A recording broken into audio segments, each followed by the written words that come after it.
ആന്ധ്രാപ്രദേശിൽ ട്രെയിനിന് തീപിടിച്ച് ഒരാൾ മരിച്ചു. കേരളത്തിലേക്കുള്ള ടാറ്റാനഗർ എറണാകുളം എക്സ്പ്രസ്സിലാണ് തീപിടുത്തം. ട്രെയിൻ ആന്ധ്ര അനകാപ്പള്ളി ജില്ലയിൽ എത്തിയപ്പോഴാണ് അപകടമുണ്ടായത്. 2 AC കോച്ചുകൾ പൂർണ്ണമായും കത്തിനശിച്ചു. B1, B2 കോച്ചുകളാണ് കത്തിനശിച്ചത്. കോച്ചിൽ ഉണ്ടായിരുന്നവരെ ഒഴിപ്പിച്ചെന്ന് റെയിൽവേ അറിയിച്ചു. വിവരങ്ങളുമായി S. ശ്രീകാന്ത് ഒപ്പം ചേരുന്നു. ശ്രീകാന്ത്, എന്താണ് സംഭവിച്ചത്? കൃഷ്ണരാജ്, ദാരുണമായ സംഭവം എന്ന് തന്നെ പറയേണ്ടി വരും. ടാറ്റാനഗർ എറണാകുളം എക്സ്പ്രസ് ട്രെയിനിന് തീപിടിച്ചു.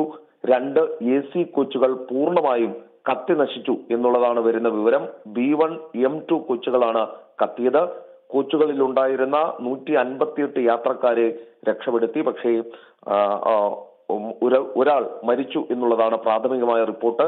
മരിച്ചയാളുടെ വിശദാംശങ്ങളടക്കം ഇനി പുറത്തേക്ക് വരേണ്ടതുണ്ട്. ട്രെയിൻ അനകാപ്പള്ളി ജില്ലയിലെ യലമഞ്ചലി സ്റ്റേഷന് സമീപം എത്തിയപ്പോഴാണ് തീപിടുത്തമുണ്ടായത്. Tatanagar Ernakulam junction super fast എക്സ്പ്രസിന്റെ 2 കോച്ചുകളിലാണ് തീപിടുത്തമുണ്ടായത്. പുലർച്ചെയാണ് സംഭവം. തീപിടുത്തം ശ്രദ്ധയിൽപ്പെട്ടയുടൻ റെയിൽവേ ഉദ്യോഗസ്ഥർ അഗ്നിശമന സേനയെ വിവരമറിയിച്ചു. 2 അഗ്നിശമന സേന യൂണിറ്റുകൾ ഉടൻ സ്ഥലത്തെത്തി തീ അണയ്ക്കുകയായിരുന്നു.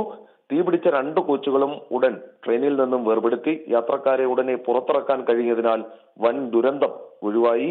തീപിടുത്തത്തിന്റെ കാരണം വ്യക്തമായിട്ടില്ല. സമഗ്ര അന്വേഷണം റെയിൽവേ പ്രഖ്യാപിച്ചിട്ടുണ്ട്.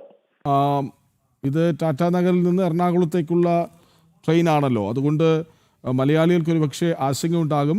ഈ ഒരാൾ മരിച്ചു എന്ന് കേൾക്കുന്നു, മറ്റെല്ലാവരും സുരക്ഷിതരാണ് എന്ന വാർത്തയാണല്ലോ പുറത്തു വരുന്നത്, ശ്രീകാന്ത്, അല്ലേ? തീർച്ചയായും 158 യാത്രക്കാരെ രക്ഷപ്പെടുത്താൻ സാധിച്ചു. ഒരാൾ മരിച്ചു എന്നുള്ള പ്രാഥമികമായ വിവരം ഇപ്പോൾ പുറത്തു വരുന്നുണ്ട്. നിലവിൽ അതുവഴിയുള്ള ട്രെയിൻ ഗതാഗതം ഒരല്പം പ്രശ്നങ്ങളുണ്ട്. പക്ഷേ അത് പരിഹരിക്കാനുള്ള ശ്രമങ്ങൾ റെയിൽവേ ആരംഭിക്കുകയും ചെയ്തിട്ടുണ്ട്. എന്താണ് തീപിടുത്തത്തിന് കാരണം എന്നുള്ളതിൽ പരിശോധന തുടരുകയാണ്. ആന്ധ്രാപ്രദേശിൽ ട്രെയിനിന് തീപിടിച്ച് ഒരാൾ മരിച്ചു. കേരളത്തിലേക്കുള്ള ടാറ്റാനഗർ എറണാകുളം എക്സ്പ്രസ്സിലാണ് തീപിടുത്തം ഉണ്ടായത്. ഒരാൾ മരിച്ചു എന്ന വാർത്ത വരുന്നുണ്ട്. പക്ഷെ മറ്റെല്ലാവരും സുരക്ഷിതരാണ് എന്ന് റെയിൽവേ അറിയിക്കുന്നുണ്ട്. വിവരങ്ങൾ നൽകുകയായിരുന്നു S. ശ്രീകാന്ത്.